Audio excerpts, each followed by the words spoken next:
जय श्रीमन नारायण। आचार्य रमाशंकर द्विवेदी। आइए जानते हैं अगहन मास की कृष्ण पक्ष की जो उत्पन्ना नाम की एकादशी है वह कब पड़ रही है और इस व्रत को कैसे करना चाहिए, इन सब के विधि को विधिवत मैं बतलाने जा रहा हूँ, जिसको आप ध्यानपूर्वक सुन करके इनके पुण्य को आप प्राप्त कर सकते हैं। 24 एकादशी में सबसे प्रथम एकादशी का जो नाम है उनका नाम उत्पन्ना एकादशी है। इसी उत्पन्ना एकादशी से एकादशी व्रत प्रारंभ किया जाता है। आइए कैसे इस व्रत को करना चाहिए, हे जनार्दन इसको कैसे करना चाहिए, भगवान कृष्ण से अर्जुन पूछते हैं। पार्थ को भगवान कृष्ण क्या कहते हैं। यह जो एक उत्पन्ना एकादशी है इस वर्ष यानी 2025 में 15 नवंबर दिन शनिवार को सबके लिए ग्राह्य होगा, सबके लिए मान्य होगा।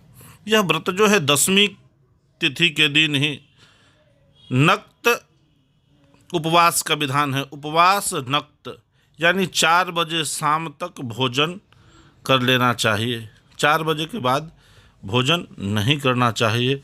फल है क्या ले सकते हैं, फल इत्यादि के विषय में नहीं है, लेकिन भोजन नहीं करना चाहिए। शाम में 4 बजे तक ही कर लेना चाहिए और रात्रि में दंत धावन करें। रात्रि में दंत धावन करने के बाद अगले दिन प्रातः उठ कर के सबसे पहले प्रातः समय संकल्प से निश्चित करें कि मैं यह इस दिन आज से इस व्रत को प्रारंभ कर रहा हूँ, और जाकर के कहीं भी नदी में, तालाब में, सरोवर में स्नान करें। अगर नहीं मिल रहा है तो कूप में भी स्नान कर सकते हैं, कुआं पे स्नान कर सकते हैं। अगर वह भी नहीं मिल रहा है तब अपने पूरे शरीर में मिट्टी लगा करके स्नान करें और कहें अश्वक्रांते रथ क्रांते विष्णु क्रांते वसुंधरे मृत्तिके हर में पापम यन्मया पूर्व संचितम त्वया हतेन पापेन गच्छामि परमां गति अनेन मृत्तिका स्नानं विदिधित। हे मृत्तिके ऐसा कहना चाहिए, सबको हाथ जोड़ करके कहना चाहिए, हे मृत्तिके मेरे पूर्व जन्म से संचित पाप को दूर कर हर ले।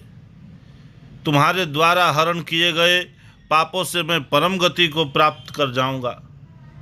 स्नान करने से पहले इस मंत्र को अवश्य बोलना चाहिए।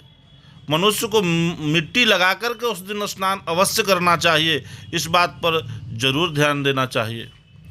पतित, चोर, पाखंडी, जो मिथ्या यानी झूठ बोलने वाला है, जो बिना मतलब के अपवाद करने वाला है, जो देवता, वेद, ब्राह्मण का निंदा करने वाला है, उससे एकादशी के दिन बचना चाहिए। दुराचारियों, माता, भगनी यानी बहन आदि के साथ गमन करने वाला, इनके से भी बचना चाहिए, इनको देखना नहीं चाहिए। दूसरे का द्रव्य हरण करने वाला, दूसरे के स्त्री के साथ वे विचार करने वाला तथा देवताओं के धन का हरण करने वाला, इन सब से दूर रहना चाहिए। और अगर इनका दर्शन हो जाए तो प्रायश्चित के लिए सूर्य नारायण भगवान को देखे और इस मंत्र का जप करे। कृष्णाय वासुदेवाय हरे परमात्मने शरण्याय प्रमेयाय गोविंदाय नमो नमः। इस मंत्र को मैं पुनः बोल रहा हूँ। ओम कृष्णाय वासुदेवाय हरे परमात्मने शरण्याय प्रमेयाय गोविंदाय नमो नमः। इस मंत्र को जपना चाहिए और अधिक से अधिक नारायण के अष्टाक्षर मंत्र या द्वादक्षर मंत्र, कोई भी मंत्र को जपना चाहिए। और इसको जपते समय या उसके पहले भी कहना चाहिए वयम वैष्णवाः वयम वैष्णवाः वयम वैष्णवाः, यानी मैं वैष्णव धर्म के यह जो सबसे उच्चतम, सबसे महानतम जो व्रत है उसको मैं धारण कर रहा हूँ, मैं आज से वैष्णव धर्म को अपना रहा हूँ, ऐसा कहना चाहिए। और तब एकादशी व्रत प्रारंभ होता है, तब एकादशी व्रत का योग उनको प्राप्त होता है।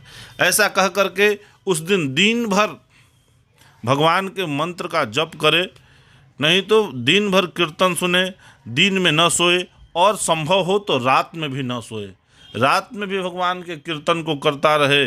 भगवान शालिग्राम, लड्डू गोपाल जिनको जो रखे हैं पंचामृत में स्नान करा के चंदन धूप दीप पुष्प आदि से उनका पूजन करे, सुंदर भोग नैवेद्य इत्यादि उनको अर्पित करे, और सब प्रकार से पूजन करके अगले दिन ब्राह्मण को बुला करके भोजन पवावे, उनको दक्षिणा देवे, और उनको दक्षिणा दे करके प्रणाम करे। उसके बाद अपने